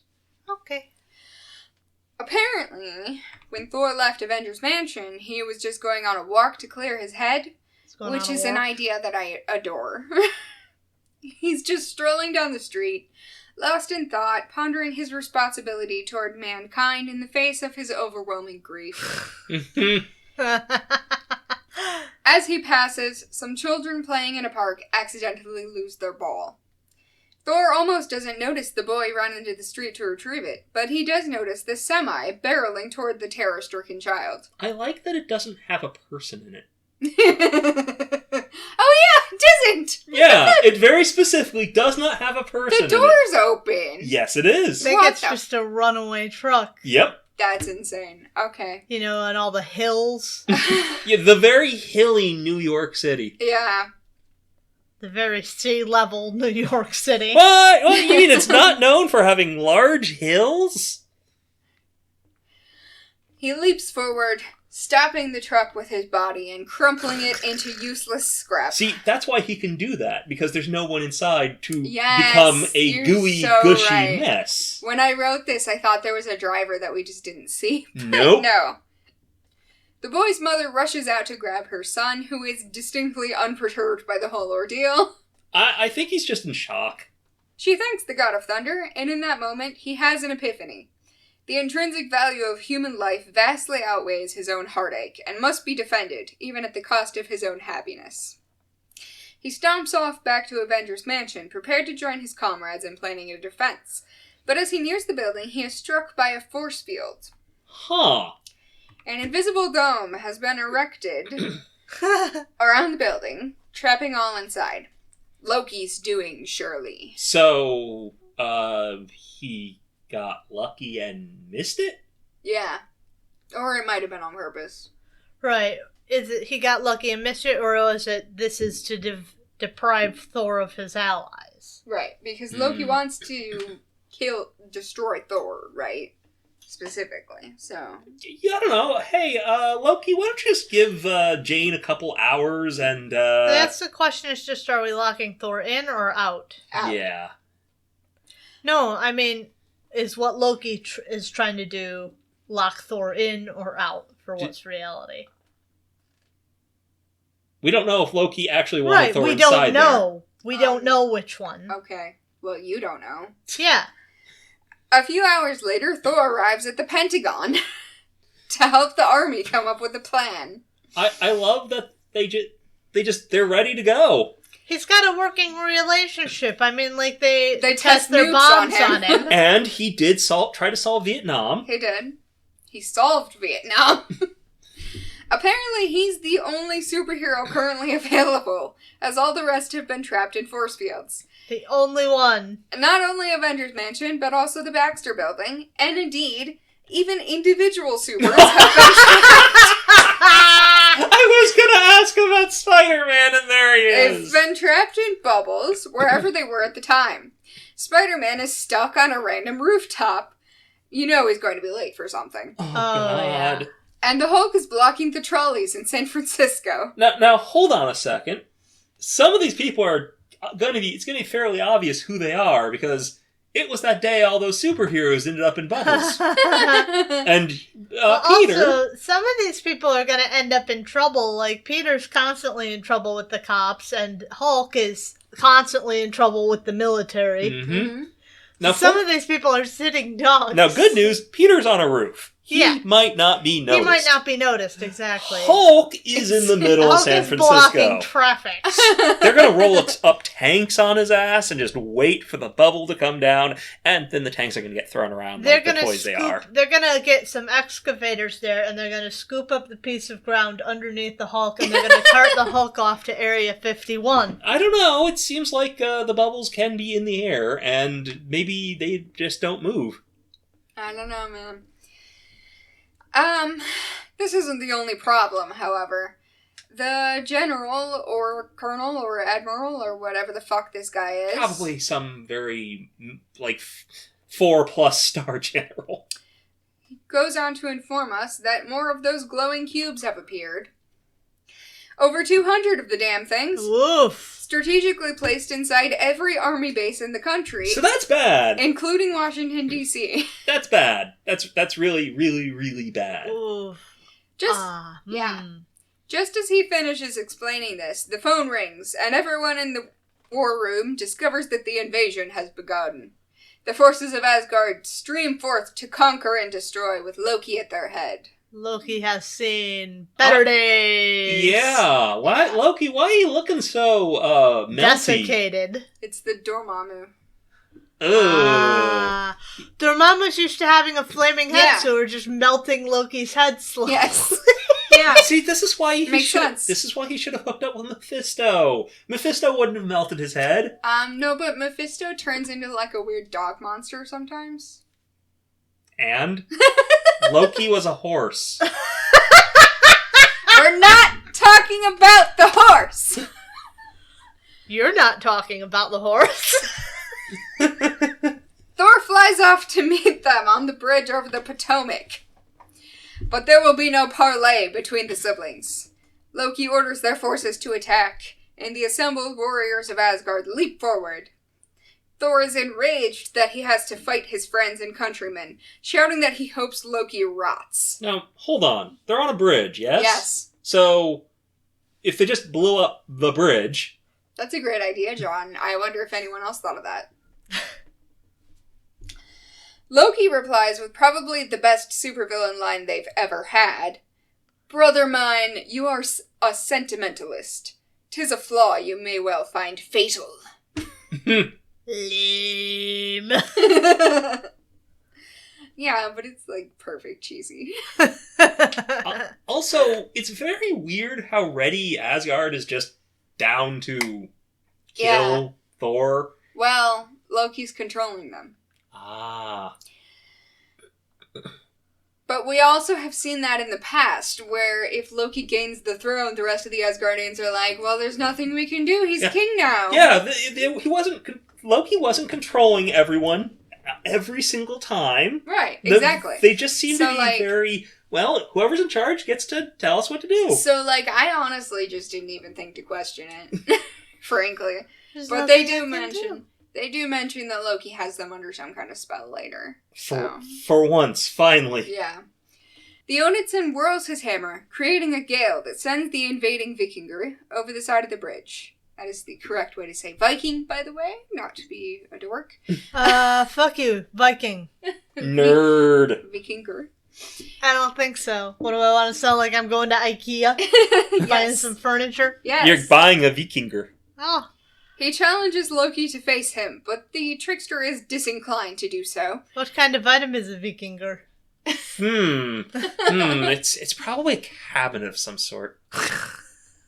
They say that all this has merely been a test, and reveal that they also created Archon, the Neanderthal man, for some reason. Why? Oh, first and strongest man? Yeah. Why did you... Loki made him. He's a Loki baby. Okay. How did Loki... Wait, Loki went back in time and created a first and strongest man, or just created this guy and told him, you're the first and strongest man? I would assume that. So, he created a spirit? Yeah. To possess a guy who... The spirit... Or he just transformed the guy and, mentally implanted that idea in him. This is such a vague and weird We don't thing. actually know. It's not explained ever. Alright, well, let's carry on. But they have learned all they need to, and so are done with the games. They blast Thor with a bolt of magic powerful enough to knock him clear to the other side of the river, where he lays reeling for a moment. Loki has clearly changed for the worst. Not only is he quite a bit stronger, but he also talks and acts and even sounds different. Oh! Thor recovers in time to meet with General Sam Sawyer, who has been put in charge of the defense. He shows us all the good and patriotic army boys, ready to defend this great nation for liberty and justice and whatever. And they're going to destroy American soil. He also tells Thor about their plan, after which the Asgardian turns back to the bridge to lead the troops into battle against his own people. I mean, they're riding those tanks on grass, right? They're already destroying American soil. Sure. The roads aren't built for that either. It's time for an extremely iconic couple of panels. Oh? Where Thor charges into battle while yelling, "For Earth! For Asgard!" And Loki responds by yelling, "For Loki! For Loki!"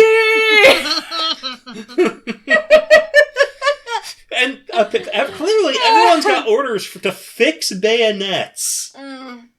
Yeah. Wait, what's the year? When is this from? 74? 64?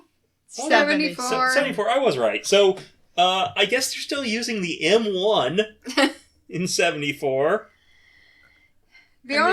We got people with fucking bayonets here. Let's calm down. They've got bayonets and they're fighting people with swords, so maybe they just came dressed for the occasion. So they're LARPers. Okay. Yeah.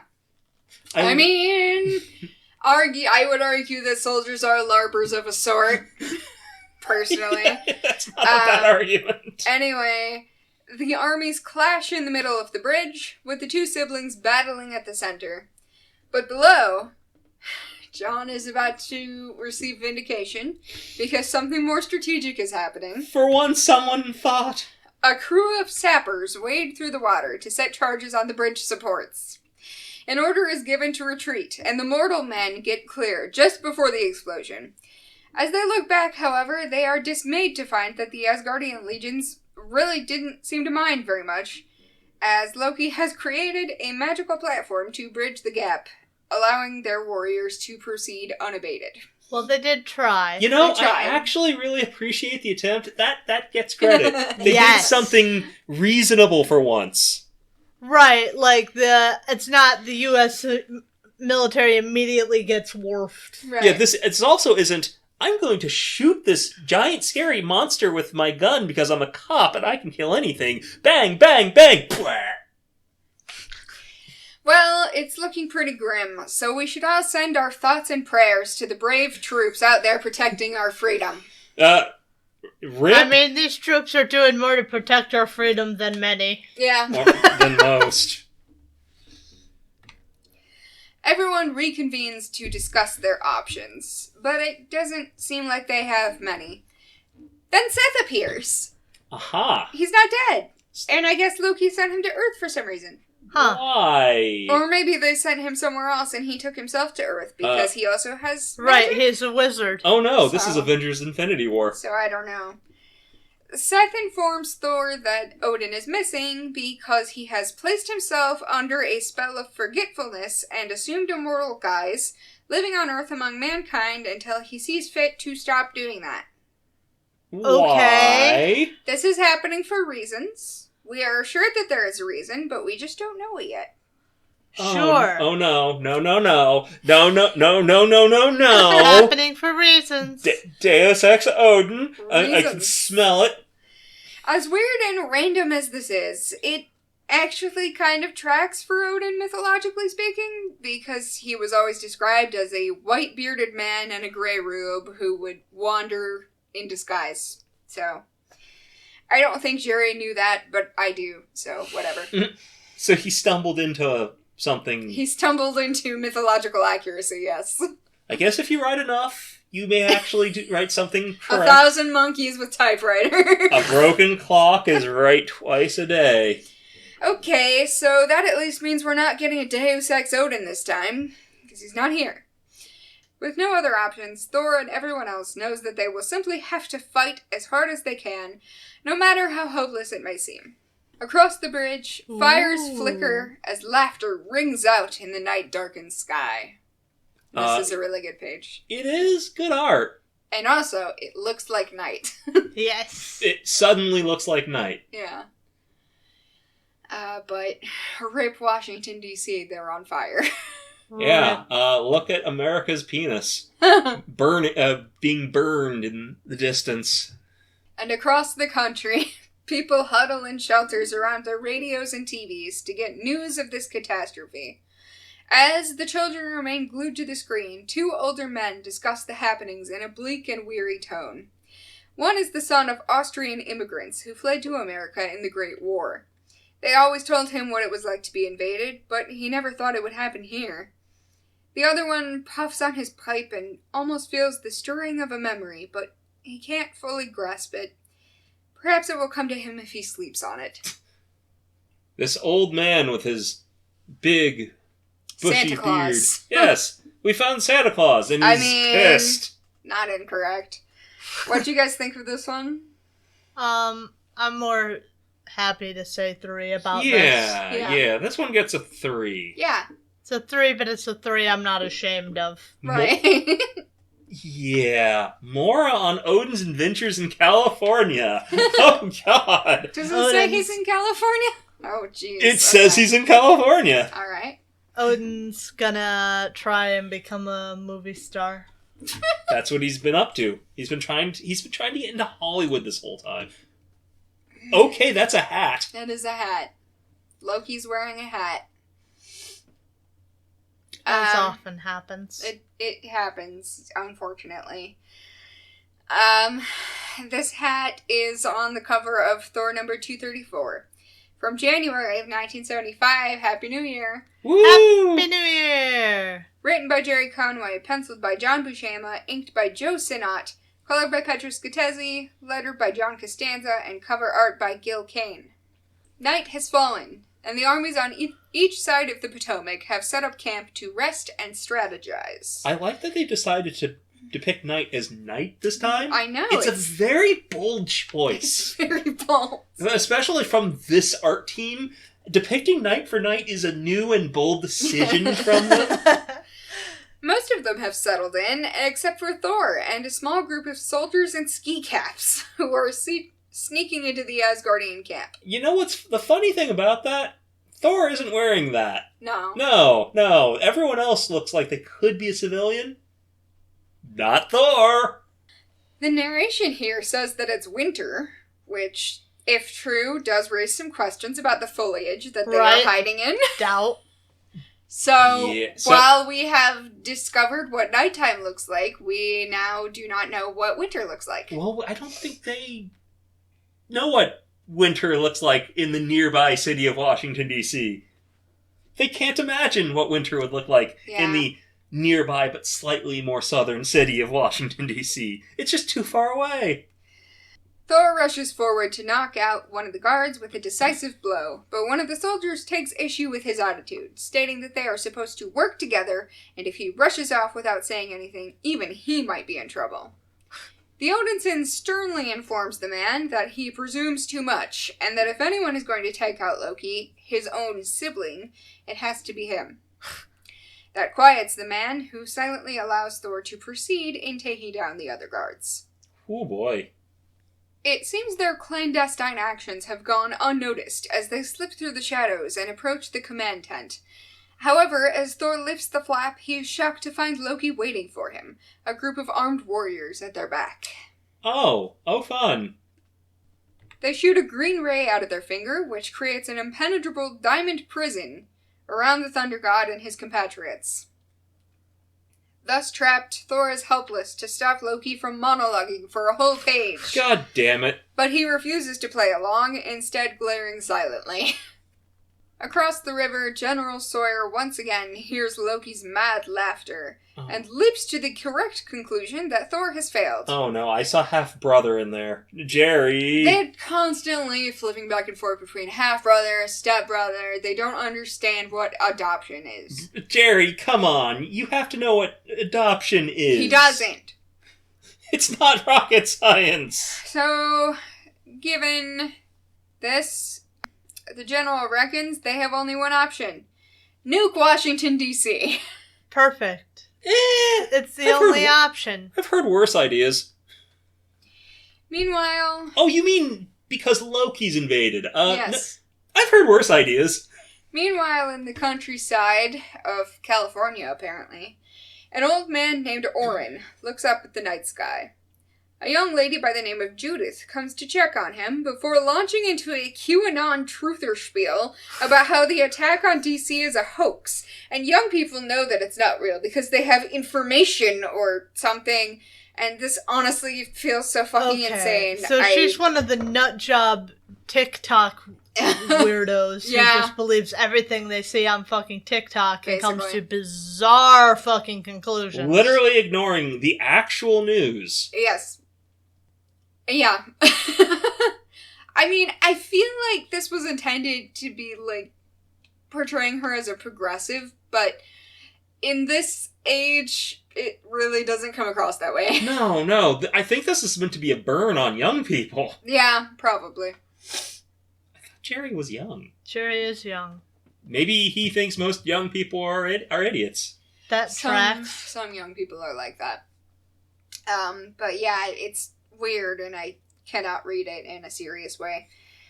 Luckily, we are saved from Judith's conspiracy theories by a drunk driver veering off the road towards them. We're saved by a drunk driver! Oh, thank God for this drunk driver. Oh, man. Thank God he's gonna kill Judith.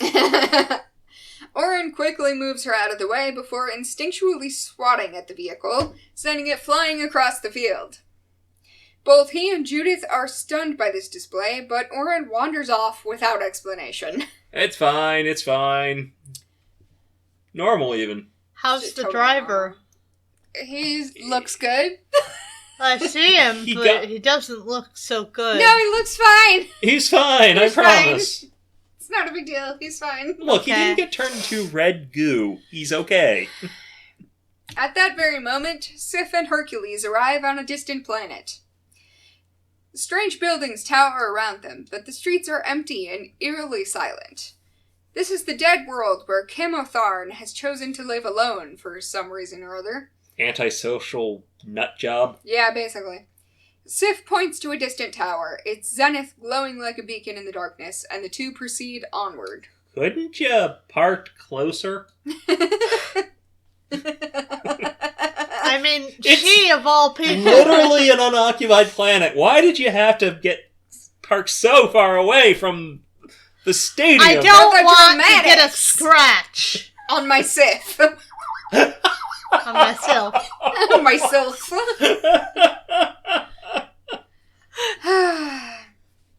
At that very same moment, once again, Firelord is being an idiot. He's recklessly blasting fire, trying to break the force field around Avengers Mansion to no avail. Eventually, Iron Man manages to get his attention long enough to propose a plan, and then the two of them attack the barrier together. As a team? A team? Iron Man's repulsors, combined with Firelord's cosmic flames, are enough to punch a hole in the transparent wall, though it takes all of Tony's energy to do it. He's gonna have to go plug in. And the breach swiftly begins to close. Dang it. Firelord quickly flies out to freedom, pledging to find Thor and help him defeat Loki for all their sakes. Yes, so Spider-Man's not getting out of that one anytime soon, huh? Not without help. Hope he brought some reading material. Stuffed into his suit. Crinkled up and sweaty. I hope he brought homework. He arrives in the nick of time, seconds before General Sawyer gives an order that he can't take back. The boys in green are thrilled to see him, and after gaining a bare minimum amount of information, the former herald takes off across the river with a platoon of soldiers at his back. They are really ready to just throw men into this, aren't they? Yeah. He carves a swath through the Asgardians, and even catches Loki off guard, knocking them off their horse. Well, yeah, because there's no thoughts inside that head. How is Loki supposed to notice anything coming? True. Just hears the sound of wind over a bottle. What is that? I'm evil, but what is that? That's so annoying! I love the idea of Loki just being like, I'm evil inside their head. Does it not track? Well, it's Super Loki. Super does. Super Loki tells themselves they're evil. They both move to attack each other, but everything comes to a sudden halt when a crack of lightning hits the ground. The assembled groups turn to see Thor emerge from the smoke, having been able to shatter Loki's spell once their attention faltered. Whoops! Full of righteous fury, he advances, knocking his sibling to the ground with one swipe of his hammer. He challenges them to fight him fairly for once, with no magic, weapons, or assistance. Why would Loki ever take that deal? Well, because they are bolstered by the power of Dormammu, they agree. And so the home gang is set. A home gang, for those not in the know, is basically an ancient Norse duel. There were certain rules involved and a lot of ritual, including the drawing of a circle for the combatants to fight in. And obviously this comic doesn't do that, but I had to talk about it because I'm a nerd. Nerd. I just think it's really interesting. That's not gonna sit down in my head at all. I know. Bear shirt took off. This ain't going there. Home gang, nah. Yeah. There is some preparation, though, as Firelord is set to officiate, and rules are created. The main issue being that when Thor sets down his hammer, he has 60 seconds to either beat Loki or die, basically. The Thunder God moves to drop Mjolnir, but before Firelord can announce the beginning of the match, Loki leaps into action, kicking their brother in the jaw. Penalty! 15 yards! Thor has the ball! There's a whole fight scene here where we get one of those cool countdowns of the seconds until Thor turns into Dawn. Yeah! Which we love. We love that. Because it makes it more dramatic, intense. Mm-hmm. But I really can't do it justice describing it, so you should just read it yourself. Look upon it! It's also a lot of this one is a lot of time that passes over it, so it's not like a normal passage of time. It'll be like 46 seconds, and then we're down 41. 20. See, the truth is, a fight is usually a short thing. Yes. 10, 15 seconds, and it's over. A 60-second fight is actually a really long fight. Yeah, a lot of people don't know that. Because a lot of people don't know much about fights. A lot of people watch anime. Yes. During the fight, Thor notices that Loki's voice is changing back to normal, and their blows are not as strong as they once were. Somehow they must be losing Dormammu's power. How cringe of those people. Maybe Dormammu is like reconstituting in the dark dimension. Despite this, Loki manages to gain the upper hand in the last seconds of the bout, standing over the Odinson to strangle him. With the last of his strength, Thor slams both his fists into the side of Loki's head, instantly dropping them to the ground. At about 6 or so. He regains his hammer just in time as the Asgardians break out of the trance that the trickster god had them under. Yes, this time it was a trance. They cheer and praise their prince, yet Thor can only look upon his sibling and weep. It's framed as if he killed Loki, but I'm not sure I believe that, so I guess we'll find out in the next episode. No, this seems like a silly reaction, frankly. But I guess Thor's kind of over-emotional right now. He's very emotional right now. Because Jane's still gonna die, or maybe already has in all of this. So what do you guys think of this one? 3. I mean, I'm less enthusiastic again. I am very happy that Odin didn't save the day. Yet. There's always time. That's the thing. But back in the day, it could have been. There was one. Hey, remember the time Stan set up a story where Odin saved the day? Sorry. And then Stan set up another story where Odin saved the day after it? Sorry, I just noticed that the editor-in-chief on this is named Marv Wolfman. Yeah. Oh, I know that name. That's a guy. Marv Wolfman. Huh. He's very well known over at DC. Yeah, that's a guy. Yeah. Even I recognize that name. Wow. Anyway, go on. 3 stars, but with a frowny face tacked on at the end. Yeah, I'm gonna just steal your 3 stars and a frowny face. I'm not gonna bother telling you the CMRO ratings. They were around 3. Completely, all of them. They don't have a frowny face option, so we can't report on whether those are 3s with a smiley face or a frowny face. But it's good to be back in the swing of things again. It's nice to have an actual seasonally appropriate fucking issue at some point. Hey, we experienced a new year and everything. We did. All right, we're going to be back with you on schedule this time, recording on the... Or wait. This episode is coming out on the 15th. Yes. And we're going to be recording on the 17th. Yes. Which would come out on the 29th, but is instead going to be coming out on the 5th because we deserve a week of holiday. Yes. Mm-hmm. But apart from that, everything else should be normal. And we look forward to talking to you then on the 5th. No. Before then, the 15th. Well, yeah, no, but... Oh, the next episode. Yeah. Okay, got it. We'll be hitting you up on the 5th. We'll fucking fuck. I'll have fucking fuck. We'll fuck. We look forward to talking to you then. Bye. Bye.